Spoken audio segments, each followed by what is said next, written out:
Okay, hello everybody, welcome back once again. This is once again your Professor Christopher Pliley talking to you in another one of our MAT 235 lecture videos. And today we continue into chapter 2.3, measures of central tendency, or measures of center as we abbreviate it. In particular, we're talking about the mean, the median, and the mode. And if you remember last lecture video, we talked about just how you find mean, median, and mode. And today we want to just talk about a different type of mean called a weighted mean. So all we're going to do today is discover what is a weighted mean, why is it important to know what we mean in particular by this word weight, and when do we use it. So before we get into that, I'm going to quickly mention some notation, a few symbols in notation that you'll see throughout this course and in your textbook as well. And in particular, when we talk about the mean, for example, we actually use two different symbols to denote the mean, depending on whether or not we're referring to the mean of a sample or the mean of a population. So for instance, if I take a subset of my population, a group of students from my class, and I find a mean that relates to just that subset, then we'll use the Latin letter x with a bar on top, which we'll read as x bar. That's what this symbol here is, x bar. However, if the mean that I calculate is of my entire population, then we won't use the Latin letters, we'll use the Greek letters. And the Greek letter for mean, this is the letter mu. It's pronounced mu, like M-E-W. It's a Greek letter, and we'll use that, mu, because it's the Greek letter M. M for mean is how you can think about it. We'll use the symbol mu to denote the mean when that mean involves our entire population. And also, you'll see there's a few formulas here for mean listed in this little box here. When we found the mean yesterday, we talked about, well, how do you do it? What you do is you take your whole data set and you sum up all of the you sum up all of the values in the data set and you divide by the total number of data points that you have. And so the Greek letter sigma, which is up on top here, this is sigma. It's a capital S in the Greek alphabet. This is used throughout mathematics to denote a sum of a set of values. So in this formula right here, you see that, well, we found the mean by summing up all of the data points and dividing by the total number of data points. So we write that in mathematical notation by saying the sum of all the data points x, where it's understood here that x just runs over the entire set of data points. And we divide by n, where n is something like the size of our sample. And sometimes, as you can see down here, we'll also use something like a capital N to denote to the sample size if that sample consists of the entire population. Okay, and so before we talk about what exactly a weighted mean is, and we look at the formula and the definition of it and so forth, I want you to think about just a thought experiment quickly, a quick observation. Now let's suppose that I had a class, and in this class I had exactly 23 students. And it's a bit of a lopsided class in terms of the gender distribution. Let's suppose that I had 20 women and only 3 men. I have had classes like this before. And let's suppose that I wanted to find the average height of a person in my class, male or female.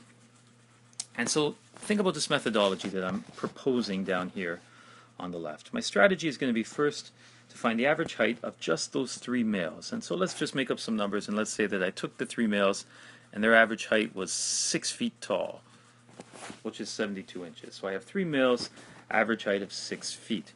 Then I take my bigger list, my 20 females, and I find their average height. So I add up all 20 females' heights, I divide by 20, and let's say that they came in at a height of, let's say about 5'4". So 5'4" is 64 inches. And now, to find the average height of a person in my class, this is what I'm going to do. I'm going to take the mean of these two numbers, 72 and 64. And so if I do that, I take 72 plus 64, I divide it by 2, and that gives me, 136 over 2, which is an average height of 68 inches. And so my question to you is, do you think that 68 is a good average or a good representation of the average height of a person in my class? 68 is 5'8". So what do you think? Think about it for a second before you go. So what did you think? Did you think that it was a good representation? Well, here's the problem. If you take a look at this graph that I just made, and imagine that this number line is the heights of a student in inches. So we have 60 inches, that's 5 feet down here, 72 inches, that's 6 feet down here. And imagine that each of these dots represents one person, excuse me, in our class. And so you see the 3 blue dots here are the 3 males. We have one here, one here, one here, and then the rest of the dots represent our 20 females. And so remember what we said was that we're supposing that the mean of our female heights is right here at 64, and the mean of our male heights is right here at 72. And so when we took the average of those two numbers, we really just found the midpoint between them, which was right here at 68. Now it's clear that this is sort of the center, in some sense, of our female heights. I can visualize here that this represents the sort of midway, the clustering point of all of my female heights, and that down here, 72 represents the height of just these 3 lonely blue dots, 1, 2, 3. But it certainly isn't true that 68 represents the mean of all of the dots. Certainly there's many more dots to the left of 68 as there are to the right. So finding the average of just these two averages turned out to be a very misleading step. And so if I wanted to find where the actual mean of my entire class's list of heights was, well, you know, if we take a ballpark stab at it, you know, we might guess that it's probably closer to here, or maybe even down here, something like that, but definitely nowhere near as high as 68 inches. So how would we actually find that? Well, what do I know about my female heights? I know that I had 20 females who averaged a height of 64 inches. So if their average height was 64, then what I can do is I can assume, you know, if I was to find the average of all 23 people in my class, well, what I would be doing would be I'd be essentially adding up 20 different women, all of whom average a height of about 64 inches. And then I would need to add up my 3 males. The average height of my males was 72. And so the sum of all 23 heights in my class would look something like the sum of 20 64s and 3 20s. So how do I do this calculation in a nice, neat way? Well, this is the idea of assigning weights. If I want to make these two numbers, 64 inches and 72 inches, proportional to my actual class, then what I need to do is I need to take 64, representing the height of those 20 women, and I multiply 64 by 20. And then to that, I multiply 72 by 3. I need another page to do this, actually. That's a bad idea. So, how do we find the actual mean of this, of the heights of the students in our class? And before we actually go ahead and find it, let's go ahead and just look at this representation up here that we shrunk up here, and never lose your sense of intuition or your visual perspective in statistics. So, if I'm going to ballpark it, we know that 68 was a bad choice of the mean, and so we should be anticipating getting a number that's a lot somewhere between 64 and 68 at the very least. So when we think about it, let's think that in order to find the mean of all 23 students in our class, the first thing we need to do is we need to add up all of their heights. We need to find the sum of x, where x represents all students in class. And so, if we think about it,